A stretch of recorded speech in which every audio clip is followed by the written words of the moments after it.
which makes reading, holding a book, or turning a page difficult or impossible. The content is copyrighted by the respective publishers. For more information, please visit us on the web at nfradioreading.org. Hello, this is Kathy, and for the next hour, I'll be reading from the July 5th issue of the front section of the New York Times on the Niagara Frontier Radio Reading Service. Trump's profit and presidency shatters norm. Huge windfall echoes world's strongmen, by Jason Horowitz. Silvio Berlusconi, the Italian prime minister and billionaire mogul who died in 2023, is often considered to have set the mold for President Trump with his mastery of the news media, gilded taste, and, above all, legislative maneuvers that drew accusations of conflicts of interest. Mr. Berlusconi passed laws that appeared tailor-made to protect and benefit his family's vast business empire. And his annual earning disclosures showed he had been paid tens of millions of dollars while serving as prime minister. Last week, new financial disclosures suggested that Mr. Trump has broken that mold by making at least $2.2 billion in his first year back in the White House, including about $1.4 billion from his family's cryptocurrency businesses. Mr. Trump's profits are a haul once unimaginable for any leader of a liberal democracy, particularly a sitting American president. No modern Western leader has ever publicly disclosed such big windfalls while in office. The Trump family's earnings, experts said, have moved him into an echelon of enrichment more associated with strongmen in Russia and Turkey. His gains were all the more striking because the United States have long positioned itself as a standard bearer for financial regulation, anti-graft measures, and the rule of law. Yet his cryptocurrency earnings highlight an unusually glaring conflict. As president, Mr. Trump oversees the regulation of an industry that, as a businessman, he also greatly profits from.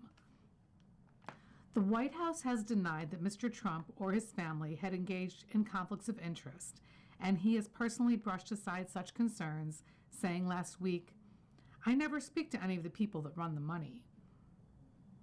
That reluctance to acknowledge any conflict now makes it harder, experts said, for anti-corruption investigators in countries big and small to combat behavior that the United States, until Mr. Trump's presidency, once condemned. How the U.S. behaved was quite influential in shaping international norms, said Professor Liz David Barrett, director of the Center for the Study of Corruption at the University of Sussex. Now, Mr. Trump's windfall has undermined the idea that there is a standard to which we should all be aspiring, she said. It was now easier for other global leaders to ask, why should I regulate my behavior when the greatest power in the world is not regulating its president, she added. Mr. Trump is, of course, hardly alone when it comes to accusations of exploiting public office for private profit. Mr. Berlusconi himself came to power after a bribery scandal that removed Italy's ruling class. Prime Minister Benjamin Netanyahu of Israel has defended himself against charges of bribery, fraud, and breach of trust. He is accused of granting regulatory favors to prominent businessmen in exchange for gifts or sympathetic media coverage. Spain's former Prime Minister, José Luis Rodríguez Zapatero, has been placed under formal investigation on suspicion of influence peddling, which he denies. And its current Prime Minister, Pedro Sanchez, recently defended himself in Parliament amid corruption allegations against his wife, brother, and former political allies. But the immensity of the Trump family's profits, experts said, put him into a different league than any of those leaders. Mr. Trump and his family have not been accused of violating the law to achieve their windfall, and he is exempt from laws that would otherwise require senior U.S. officials to sell holdings in companies that might be helped by their political decisions. Still, the scale of the profits has instead drawn comparisons with President Vladimir V. Putin of Russia. Mr. Putin officially owns only a modest apartment, 2 vintage Soviet cars, a Lada SUV, and a Soviet camping trailer, but critics have claimed that he is the boss of a vast network of oligarchs and state power that has made him one of the richest people in the world. An anti-corruption foundation led by Alexei A. Navalny, the Russian activist who died in a Russian jail in 2024, said that Mr. Putin had amassed a wide array of personal assets. The foundation alleged that those included estates across Russia, 2 yachts in Europe, and a sprawling estimated $1.3 billion palatial complex on the Black Sea, equipped with its own underground multi-story bunker system, with a tunnel to the beach, vast private luxury vineyards, and a hockey rink. Mr. Putin denied owning the property. In Africa, Sani Abacha of Nigeria, the general and former dictator who died in 1998, was accused by the Nigerian government of looting billions of dollars, including money taken from the central bank. The Congolese dictator Mobutu Sese Seko, who took power in a coup in 1965, laundered vast sums through real estate in Europe before he died in 1997. That property included a mansion on the French Riviera and a lavish palace complex in his hometown.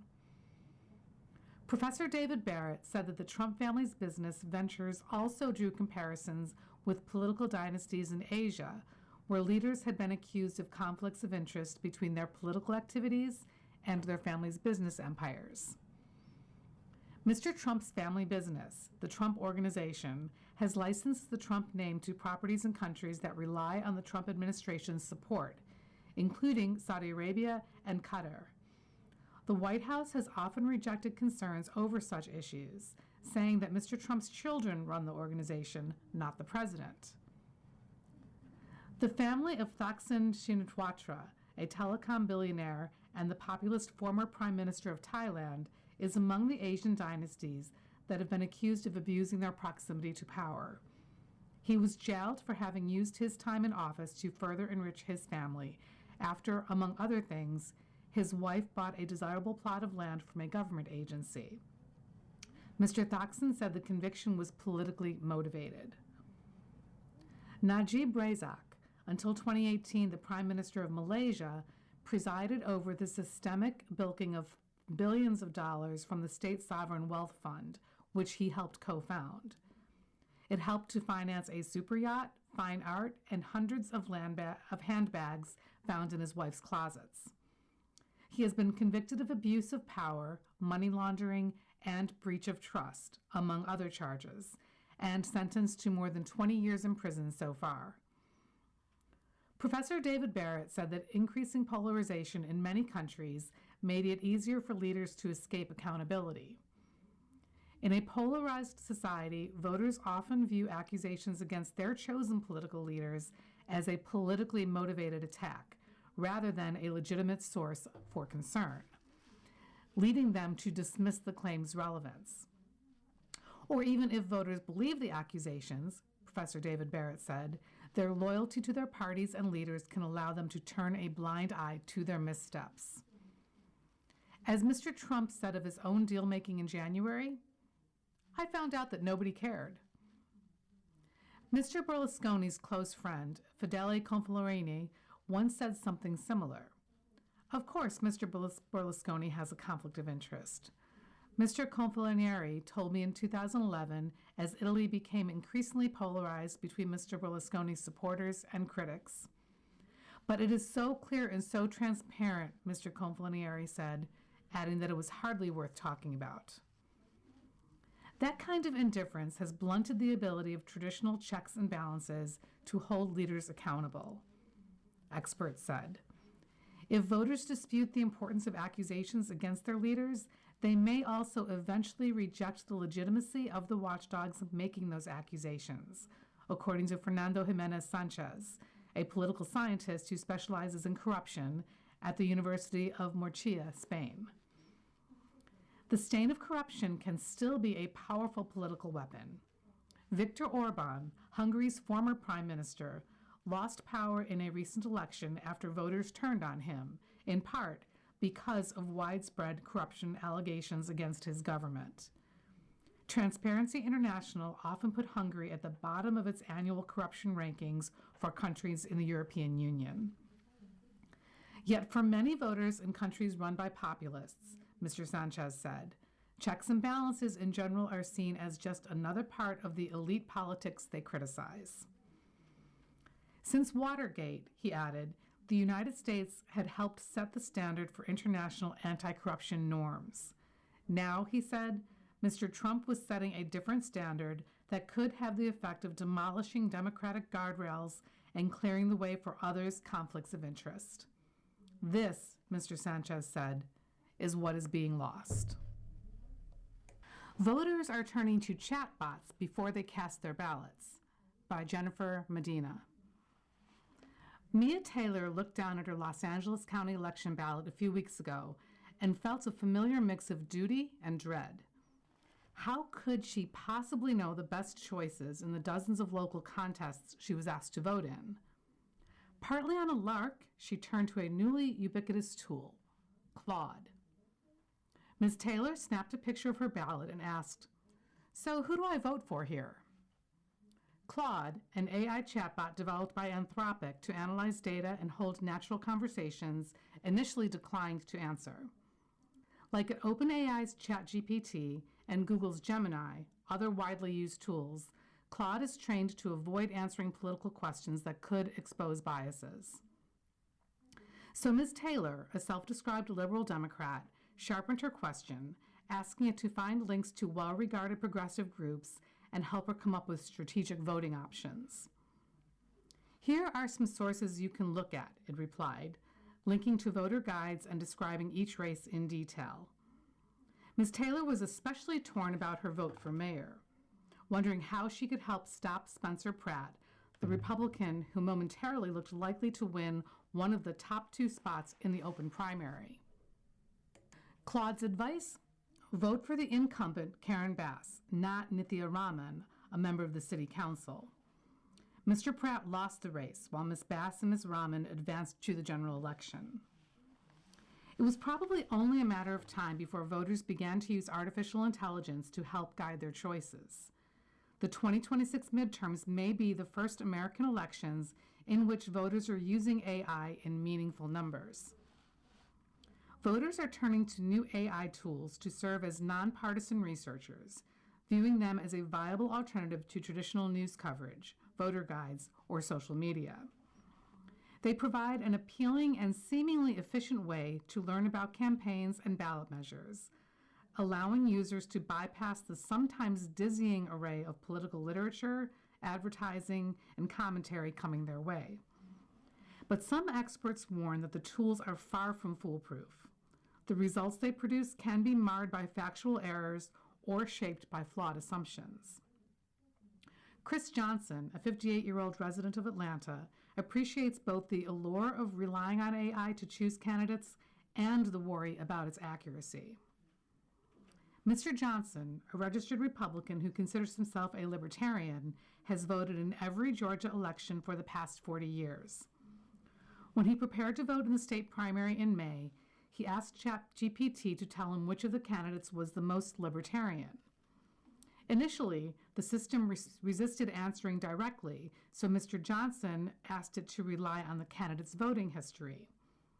The chatbot suggested Brad Raffensperger, the Georgia Secretary of State, who was running for governor in the Republican primary and ultimately lost the race. Mr. Johnson felt chagrined by how easy it was. He recalled that for years he read the print edition of the local newspaper to come up with his own sense of which candidates most closely matched his values. "I felt a bit lazy for not doing more," he said. "It felt easier, but I am not sure that everything was correct." You are listening to a reading of articles and features from the front section of the New York Times on the Niagara Frontier Radio Reading Service. The appeal of artificial intelligence tools, also referred to as large language models, lies in their simplicity. Users often find the information they produce more straightforward and understandable than data from a more traditional internet search. and many welcome the interaction. Researchers and AI companies are already envisioning a time when political campaigns create their own chatbots, enabling voters to question them directly. There is a reason these models are persuasive. They come up with facts or factual claims and are just good, clear explainers, said David G. Rand, a professor of information science, marketing, and psychology at Cornell University, who has done extensive research on the effectiveness of artificial intelligence in political persuasion. Earlier this year, before voting in a local school board election, Mr. Rand turned to artificial intelligence for help. He uploaded an hour-long video of a campaign forum and then asked which of the candidates most closely matched his values. He used this research to make his choices. And when he ran his picks by friends who were more involved in local politics, they endorsed his reasoning. Still, Mr. Rand noted, the output is only as good as the input. AI tends to reaffirm and mirror users' biases, framing candidates' views through the voter's lens rather than objective facts. Anthropic, the parent company of Claude, has said users asking about political topics should get comprehensive, accurate, and balanced responses that help them reach their own conclusions rather than steer them toward a particular viewpoint. In a lengthy statement earlier this year, the company said Claude is trained to treat different political viewpoints with equal depth, engagement, and analytical rigor. Jeremiah Hahn, a 42-year-old psychotherapist in Los Angeles who has used ChatGPT routinely for other small tasks, recently employed it to help him choose candidates in other races for mayor and various other offices. I don't have the time, nor did I want to do the same kind of research I have done in the past, he said.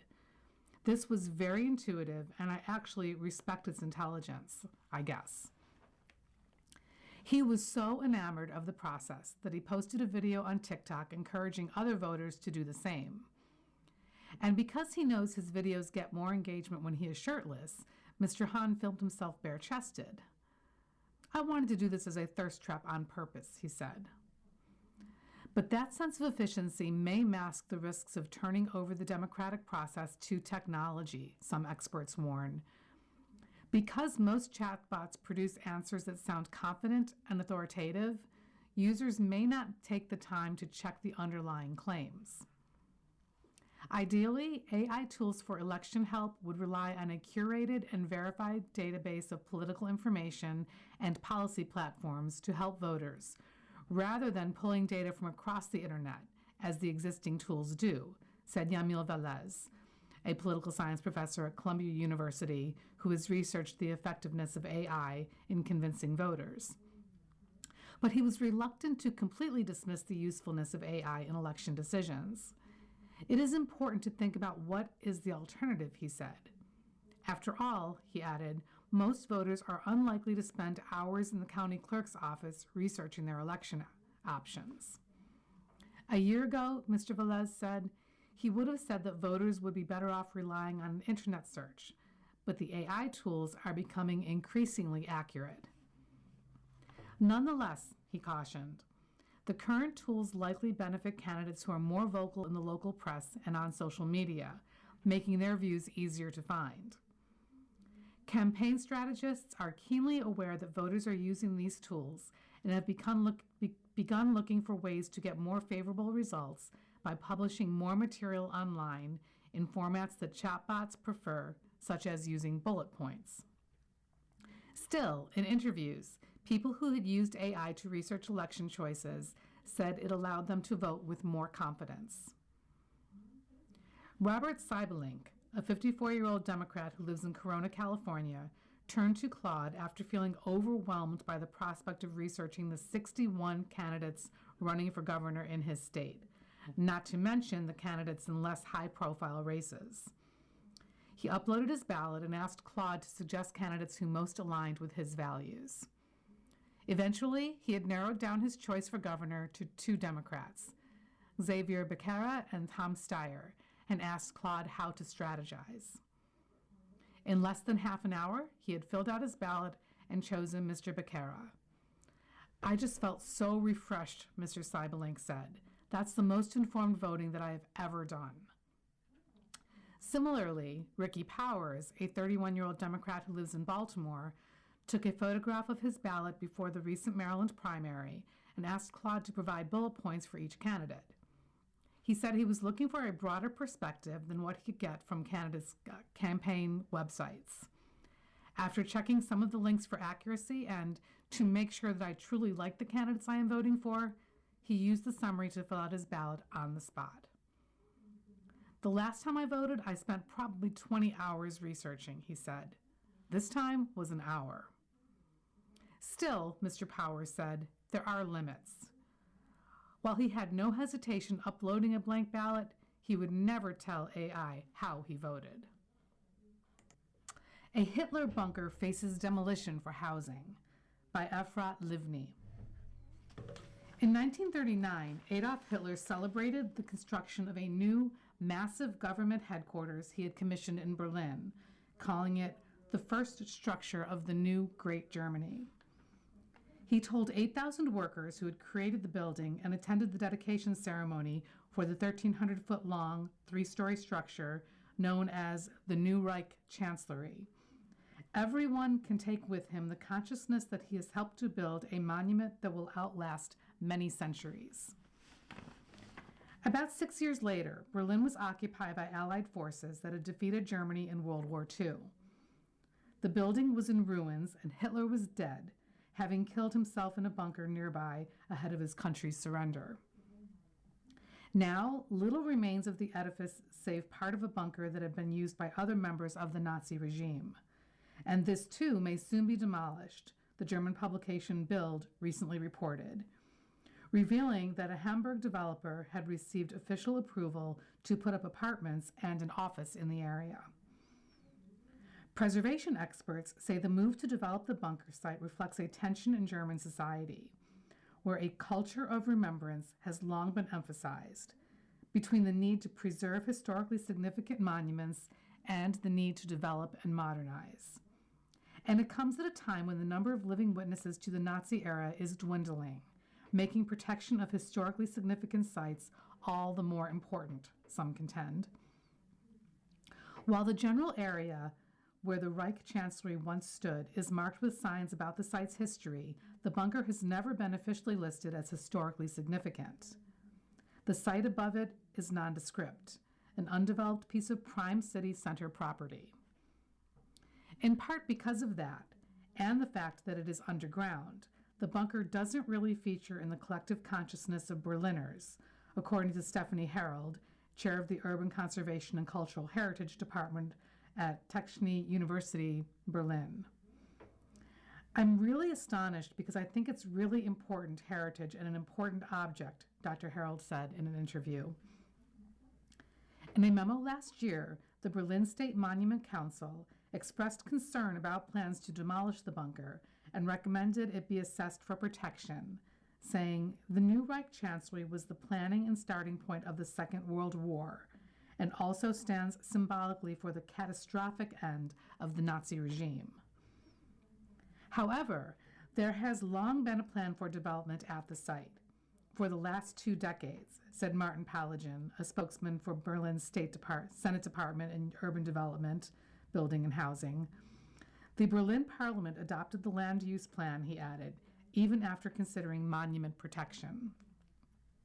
More recently, officials committed to the landowner that construction would be allowed. Mr. Palijan said that the department's current head, Senator Christian Gabler, has made it clear that he prioritizes residential construction at this location. Mr. Gabler did not respond to a request for comment.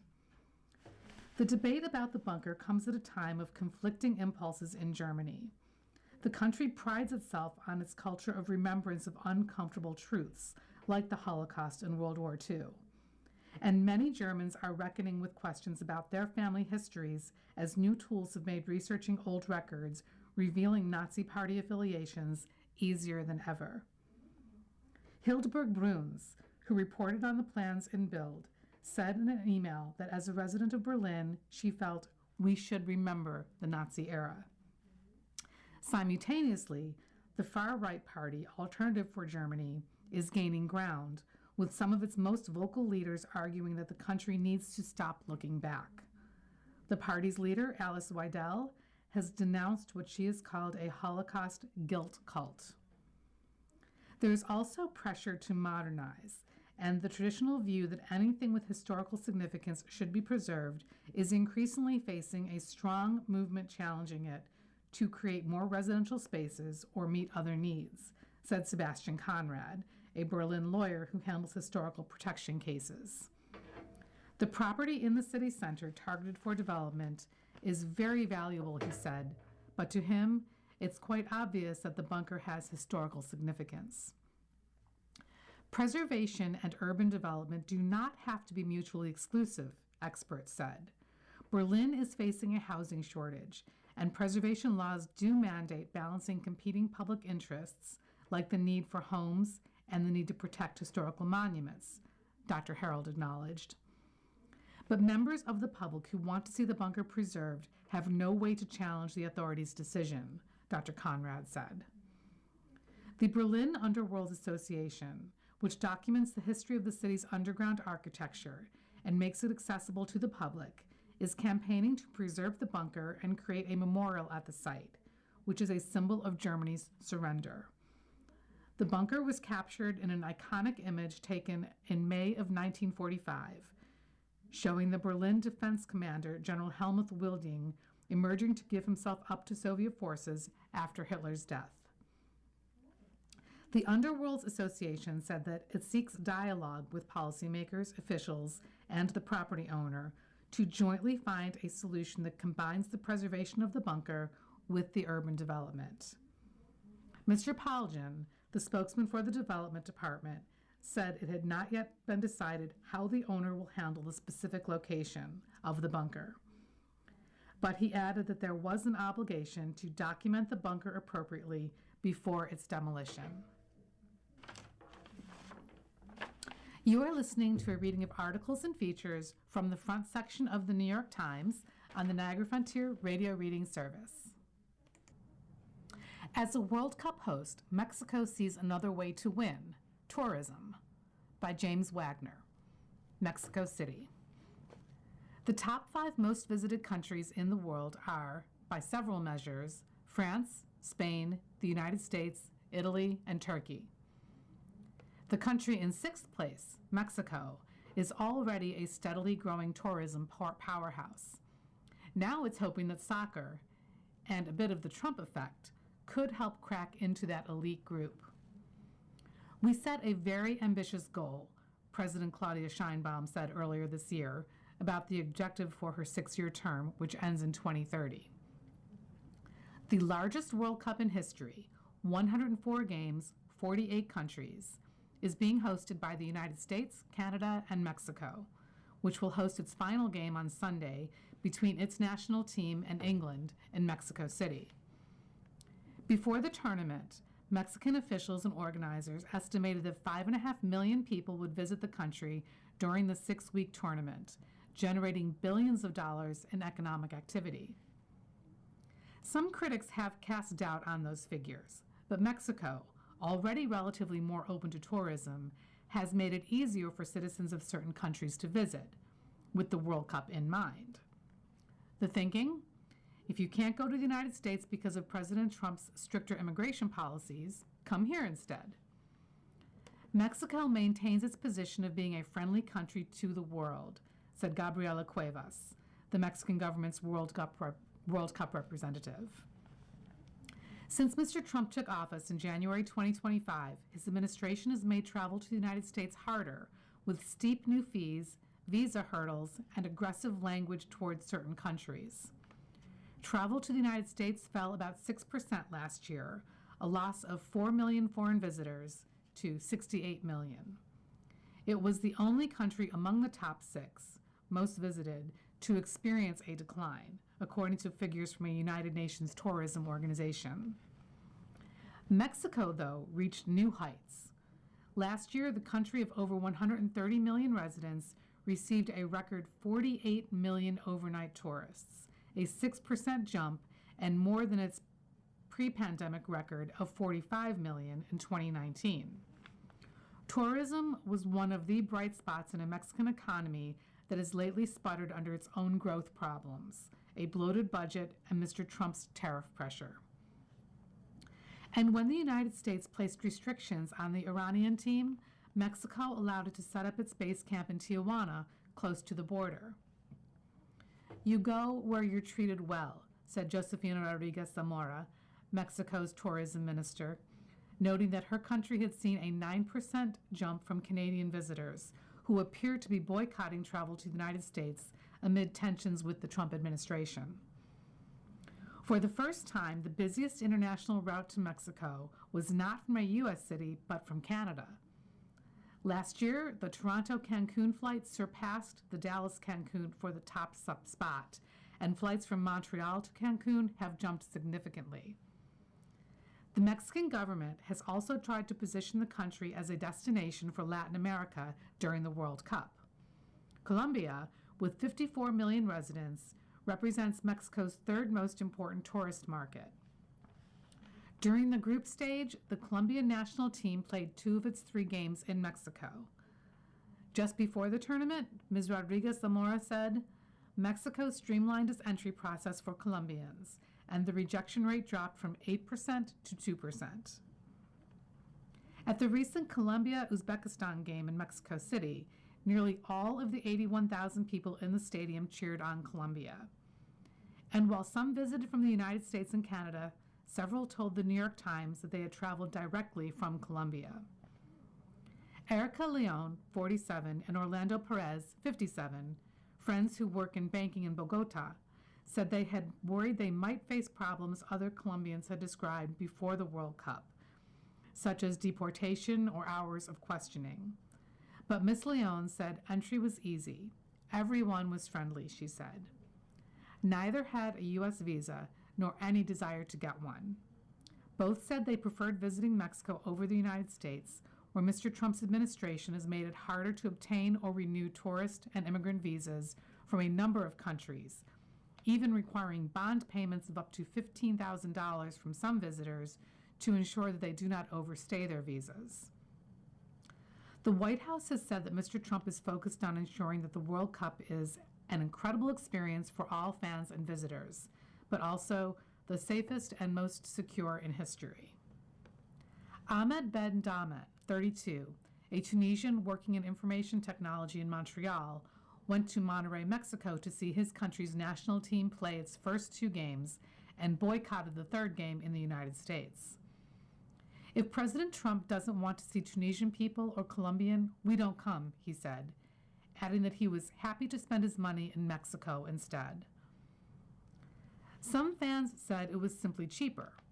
Although high ticket prices have been a sore point through the tournament, visitors said they saved money by traveling to Mexico, where lodging, food, and transportation cost less.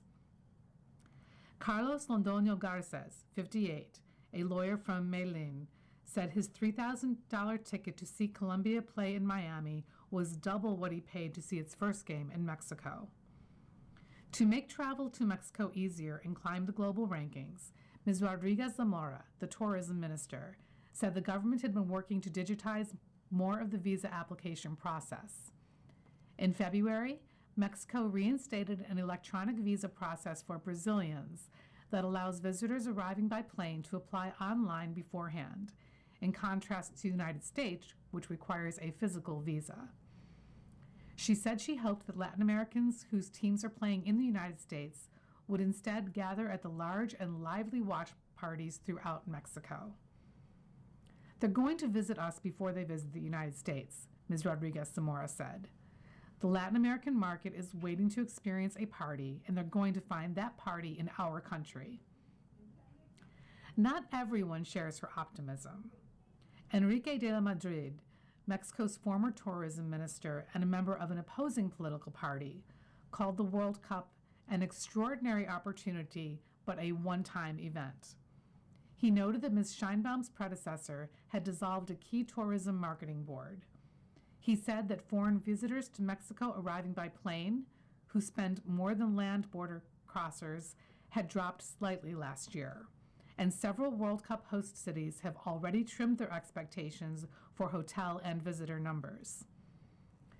To displace Italy or Turkey from the top 5 list, he said, Mexico would need to attract 12 million more visitors per year. We aren't going to reach 5th place unless we put in the money and the strategy that the other countries do. Security remains a concern. After Mexican security forces killed a top cartel leader in February and cartel operatives retaliated with a brief rampage, tourism took a momentary hit. Officials moved quickly to reassure visitors. Some parts of Mexico are certainly dangerous, but others have lower homicide rates than some U.S. cities hosting World Cup games. Ms. Sheinbaum has repeatedly highlighted a decline in the national homicide rate under her administration. Ms. Rodriguez Zamora said the government would keep working on safety and the perception of it. She hopes the World Cup will help with that, particularly among foreign visitors. They wouldn't come if they had a bad experience, she said. Quite the contrary. Promising much to many, Speaker loses his sway. By Michael Gold and Carl Hulse, Washington. A year ago, Speaker Mike Johnson stood in front of a crowd of House Republicans chanting his name as if he were a championship quarterback. Sleep-deprived after an overnight floor session, Mr. Johnson celebrated having rallied his party to pass its sweeping bill that cut taxes, slashed domestic spending, and boosted immigration enforcement. Unified government. We did not want to waste that opportunity, Mr. Johnson said. But that is exactly what some House Republicans say has happened in recent months, as the Speaker has been forced to delay or scrap crucial agenda items because of resistance in his ranks, upending his efforts to accomplish critical tasks as the party tries to preserve its fragile majority in November's midterm elections. The American people gave us Donald Trump and a unified Congress, said Representative Troy Niels, a Republican of Texas. We have both chambers and we're squandering time away.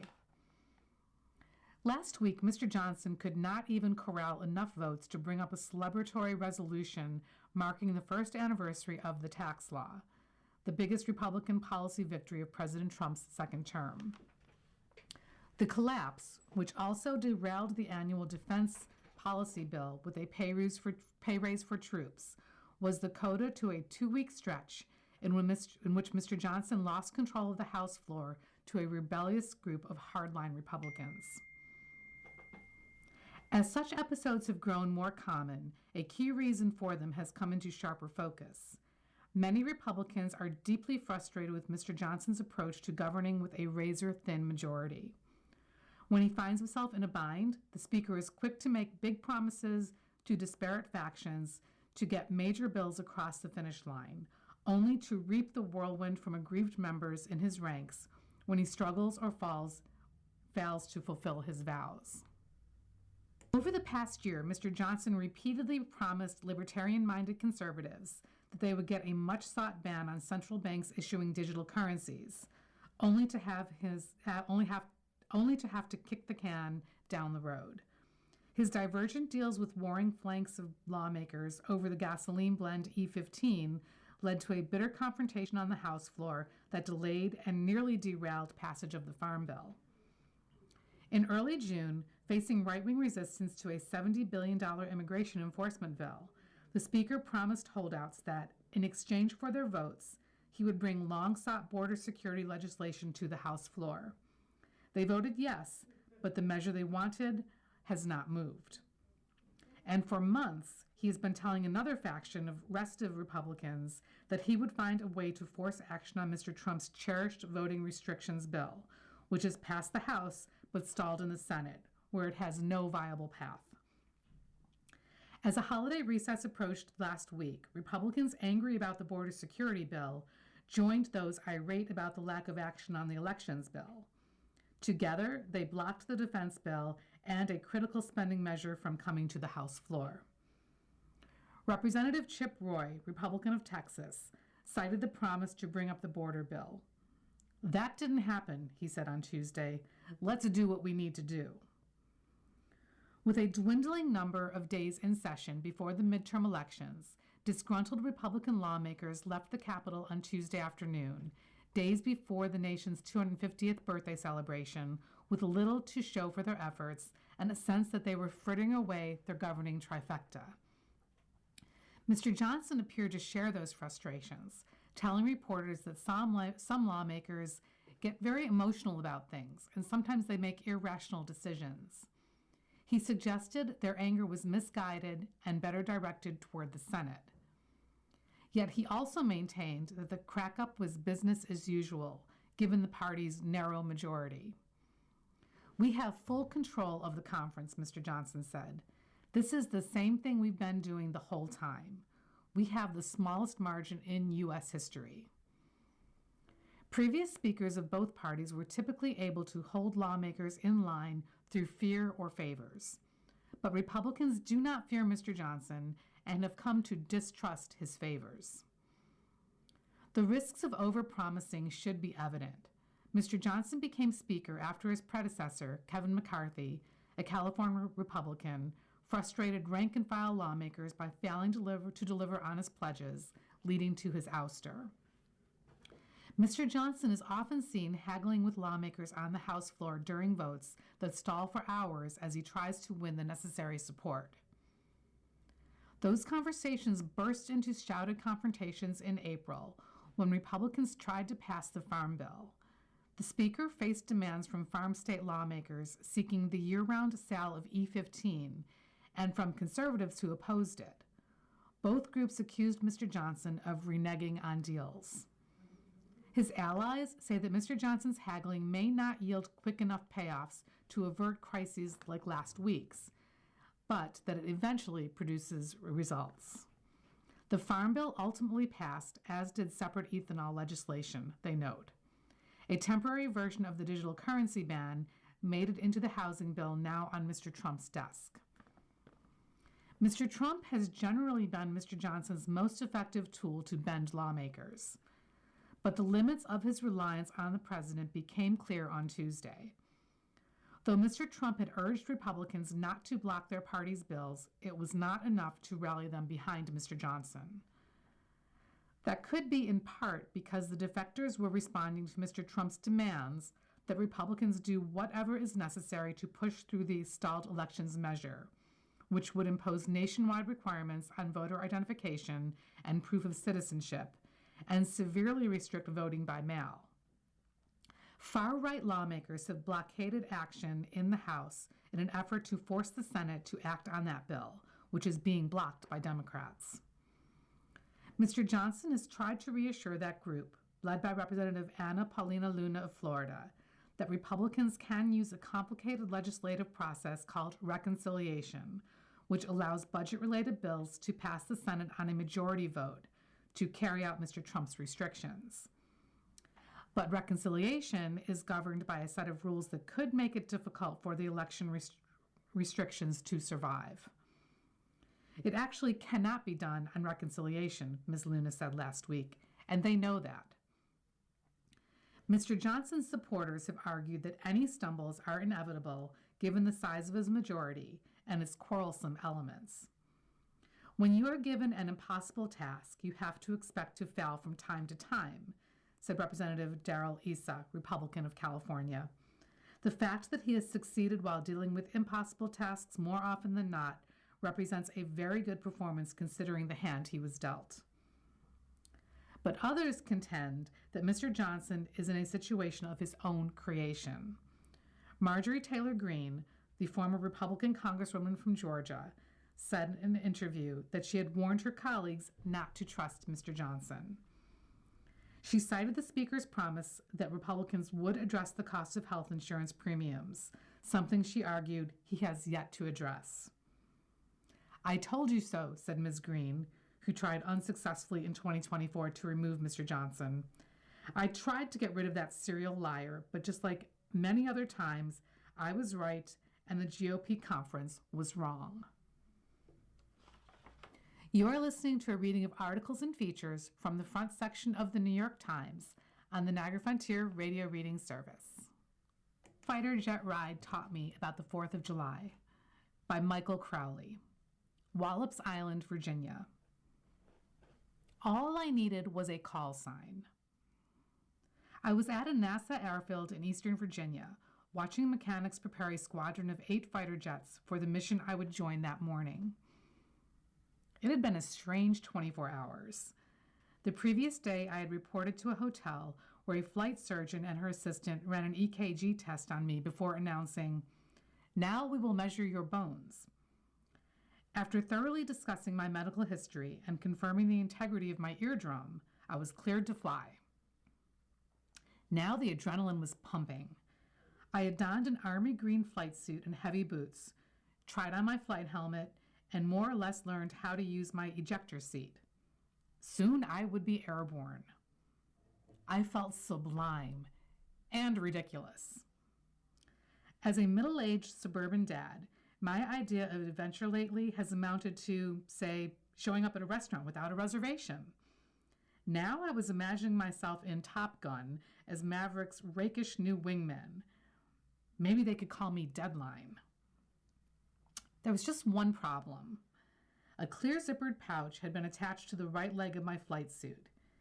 Inside was the tubular air sickness bag that I, like most civilian passengers, was expected to need at some point. It's hard to feel like Tom Cruise when you've got a barf bag stuck to your leg. Before long, I would be glad to have it. But this wasn't about me. I report on diplomacy, and this fighter jet ride, by invitation of the French Air Force, offered a window into a story about America's independence that the French want to make sure we don't forget. The jets belonged to the Patrouille de France. Patrouille translates to patrol, the acrobatics team of the French Air Force. Think the Blue Angels with a certain je ne sais quoi. 85 Patrouille personnel are here for the United States celebrations of the semi-quincentennial or 250th anniversary of its independence. They have performed flyovers and joined air shows along the East Coast. On Saturday, they punctuated their visit by flying over New York City and the French-made Statue of Liberty, etching the sky with smoke trails in red, white, and blue. This is friendship, yes, but it is also diplomacy. Like so many European countries, France is doing its best to maintain decent relations with President Trump. It hasn't been easy. Mr. Trump fumes that France and its neighbors haven't done enough to help him fight Iran and says he might not defend them in a future crisis. More recently, he has threatened to slap 100% tariffs on French wines and champagne. Mon Dieu! But France's president, Emmanuel Macron, has shown a knack for handling Mr. Trump.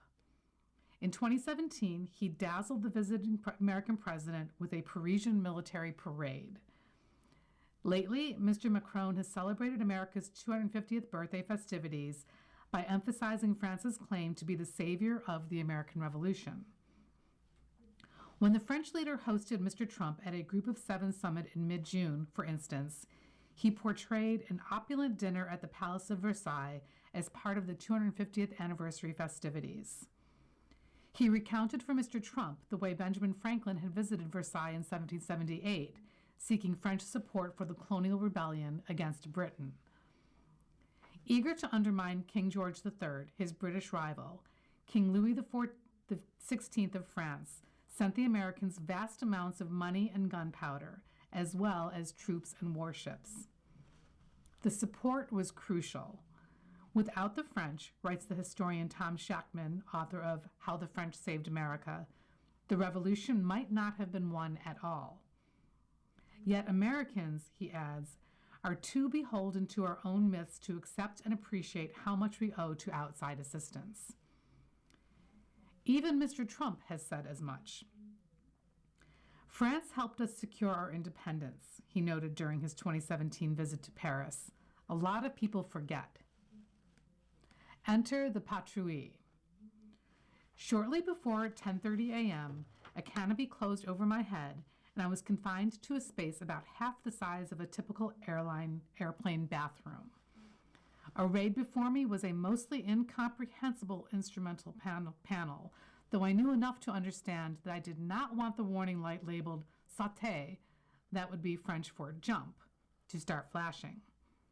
That said, in our brief chat before takeoff, my extremely courteous pilot seemed more concerned with the possibility that I might eject myself by accident. The 8 planes, twin-engine Alpha jets, mainly used for training but sometimes modified into attack planes, roared into the sky one by one. We took off and gently banked toward our first destination, Yorktown, Virginia, site of a major British defeat in 1781 that effectively ended the Revolutionary War. The day after my flight, Brigadier General Pierre Gaudier, who oversees the patrouille, reminded me of the vital role France's military played in the battle. French ships blockaded the port town, and 10,000 French troops helped George Washington's men force a crushing British surrender. Yorktown epitomizes the French contribution, decisive contribution to your independence, said General Gaudier. It is a story thrillingly featured in the musical Hamilton, whose lyrics about the French Marquis de Lafayette's revolutionary role General Gaudier can recite from memory. Je m'appelle Lafayette, the Lancelot of the revolutionary set. Some French find it annoying that despite it all, Britain remains America's favorite ally in what is known as the special relationship. One French academic has even complained that Winston Churchill cooked up the idea out of national self-interest, and that his successors have used it to maximize their influence in Washington and compensate for the relative decline. About all that, General Gaudier had just one thing to say. France has never been to war with the United States. America even fought a second war with Britain in 1812. That's when British troops burned down the White House. The French never did that either. The general also brushed off concerns about strains on the alliance under Mr. Trump. This mission is beyond such considerations, he said, because it takes its roots in a very, very strong bond in history. The Alpha jets zoomed low across the Chesapeake Bay in a V formation. As we approached Yorktown, the formation tightened. I could see the wingtip of the next closest jet about 10 feet away from ours, close enough to make out the markings on the pilots' helmets. "Smoke on," my pilot said through the crackling radio. The planes deployed their red, white, and blue smoke, which in a happy historical echo represents both the American and French flags. Over my headset, my pilot asked me how I was doing. "Great," I said. The ride was smooth, the views glorious, the formation thrillingly martial. I had not even reached for my bag. That was good, he explained, because soon we would be doing formation breaks, which generate G-forces, a measurement of acceleration calculated as multiples of normal gravity, of 4 to 5. That's enough to knock an untrained person out after a few seconds. I did not pass out, but neither did I still feel great. By the time we made a pass over Colonial Williamsburg and headed for our touchdown at a Navy air base near Washington, I was clutching my sick bag. Fortunately, I never quite needed it.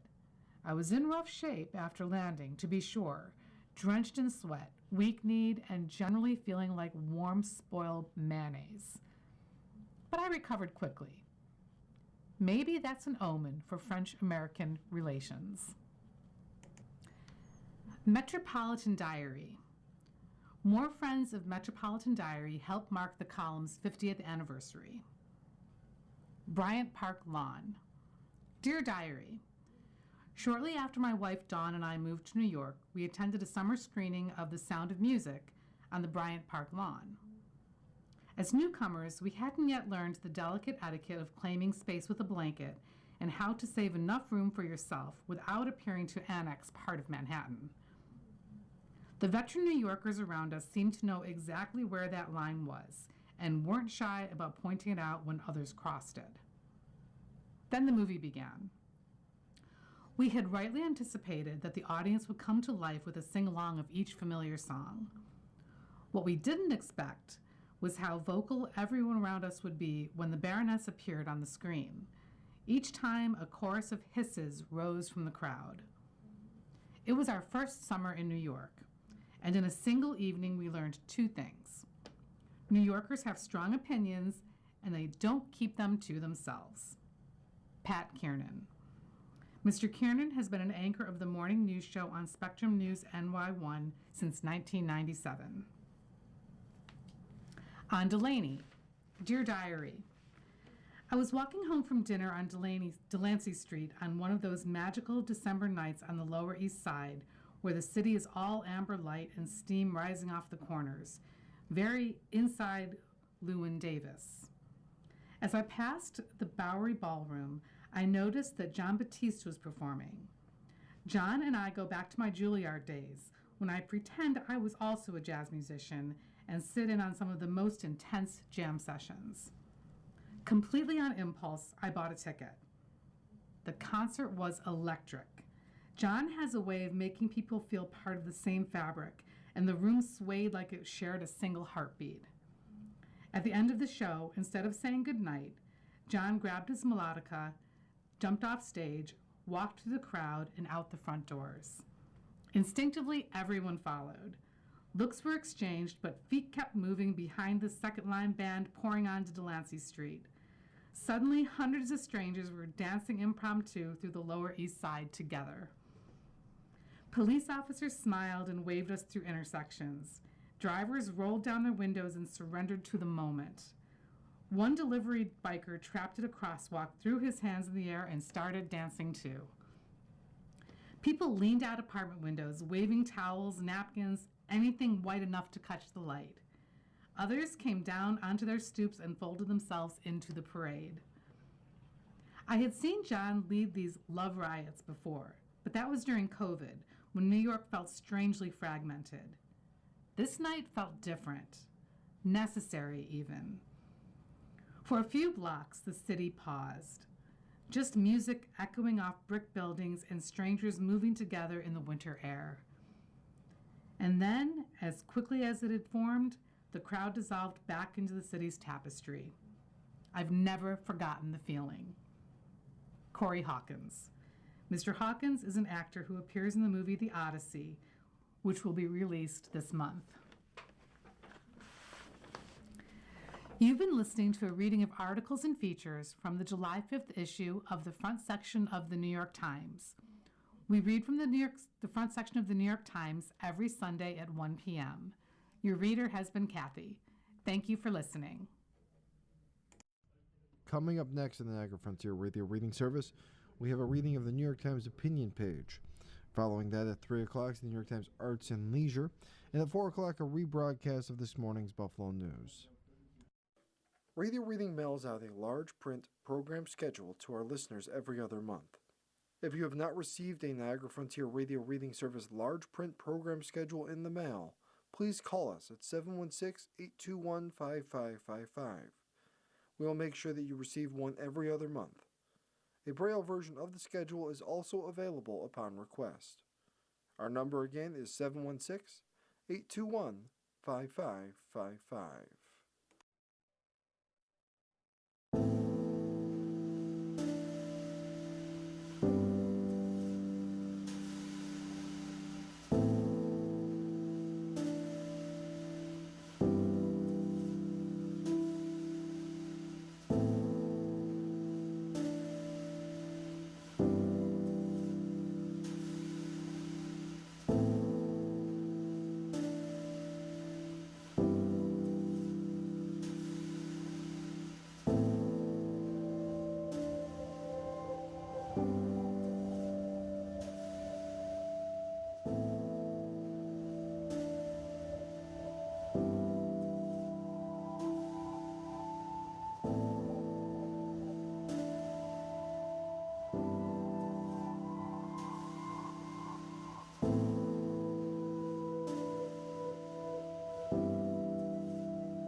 following program is intended for listeners who are blind, have low vision, or have another print